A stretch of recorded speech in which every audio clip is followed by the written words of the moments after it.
ఫిరాయింపులపై నిర్ణయం తీసుకోవాలని సుప్రీంకోర్టు గడువు విధించడంతో స్పీకర్ ఆ 10 మంది ఎమ్మెల్యేల గురించి న్యాయ నిపుణులతో సంప్రదింపులు జరిపారు. స్పీకర్ను కోర్టులు ఆదేశించలేవు కానీ ఇప్పటికిప్పుడు సుప్రీంకోర్టుతో ఘర్షణ పడటం కన్నా మధ్య మార్గం ద్వారా వెళ్తే మంచిదన్న అభిప్రాయానికి కాంగ్రెస్ పెద్దలు వచ్చినట్లుగా తెలుస్తోంది. సుప్రీంకోర్టు తన తీర్పులో ఫిరాయింపుల నిరోధక చట్టంలో సవరణలు చేయాల్సిన అవసరాన్ని కూడా చెప్పింది. అంటే చట్టం ప్రకారం స్పీకర్ నిర్ణయమే ఫైనల్. ఆయనకు గడువును నిర్దేశించలేరు. కానీ స్పీకర్ ట్రిబ్యునల్ గా ఉన్నప్పుడు నిర్ణయం తీసుకోవాల్సిందేనని సుప్రీంకోర్టు తీర్పు చెప్పింది.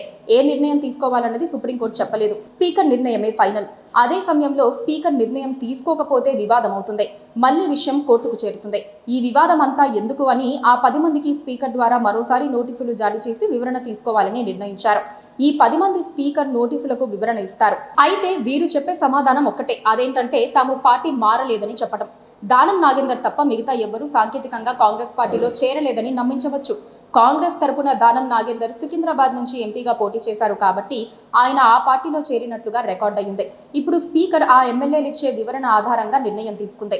9 మంది ఎమ్మెల్యేలు తాము అధికారికంగా పార్టీ మారలేదని, ముఖ్యమంత్రిని మర్యాదపూర్వకంగానే కలిశామని చెబితే స్పీకర్ ఆ దిశగానే నిర్ణయం తీసుకుంటారు.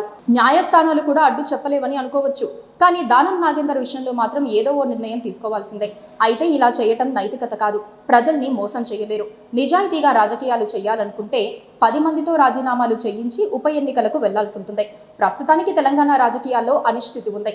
ఎవరికి అనుకూలత ఉందో ఎవరికీ అర్థం కావటం లేదు. కాంగ్రెస్ పార్టీకి అధికార పార్టీ అనే అడ్వాంటేజ్ ఉంటుంది. అన్నీ చూసుకొని ఉప ఎన్నికలకు వెళ్లి ప్రభుత్వాన్ని మరింత బలోపేతం చేసుకుంటే బెటర్ అని కొన్ని కాంగ్రెస్ వర్గాలు ఆలోచిస్తున్నాయి. హైకమాండ్ ఇచ్చే సూచనలను బట్టే తుది నిర్ణయం తీసుకోనున్నారు. కానీ ఎమ్మెల్యేలు మాత్రం ఉప ఎన్నికలకు సిద్ధంగా ఉంటారా అన్నది కీలకం. ఎందుకంటే మళ్లీ గెలుస్తామన్న నమ్మకం వారికి లేదు. ఒకవేళ వారిని ఒప్పించి ఉప ఎన్నికలకు వెళ్లాలని రేవంత్ రెడ్డి రాజకీయంగా నిర్ణయం తీసుకుంటే అప్పుడు కూడా అనర్హత వేటు వెయ్యరు. వారితో రాజీనామాలు చేయిస్తారు. అయితే అలాంటి పరిస్థితి రాదని కాంగ్రెస్ వర్గాలు గట్టిగా చెబుతున్నాయి. స్పీకర్ అధికారాల్లో కోర్టులు జోక్యం చేసుకునే ఛాన్స్ లేనప్పుడు ఆయన అనుకున్నప్పుడే నిర్ణయం తీసుకుంటారని చెబుతున్నారు.